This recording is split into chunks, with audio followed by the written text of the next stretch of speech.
It is important and essential, and the duty of every elected official in the General Assembly to pass a budget. A firm message from Governor Abigail Spanberger to lawmakers to do their job. That is their primary responsibility.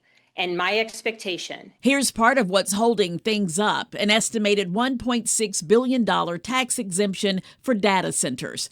The measure is part of the newly released $74 billion House budget plan Spanberger supports.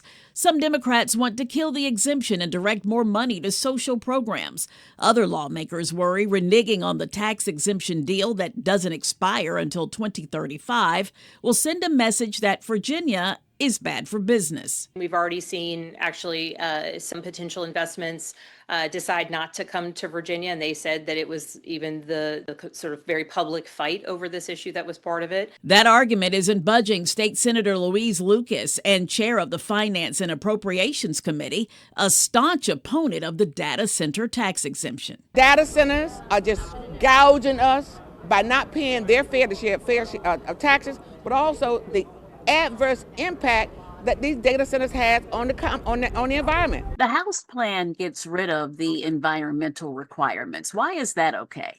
So this is a place where the House original budget had included the Sullivan legislation focused on certain environmental requirements. If you'll look at the House's commission language, actually, it incorporates elements of what the Sullivan bill was intending to do. And that is to create a commission to study the environmental impacts.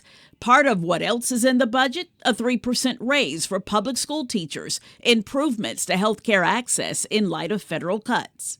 The recognition of the importance of both ACA subsidies and bridging the gap on Medicaid coverage is a clear priority within this House proposed budget. And $1.8 billion in public education funding, all of which is in jeopardy without a budget.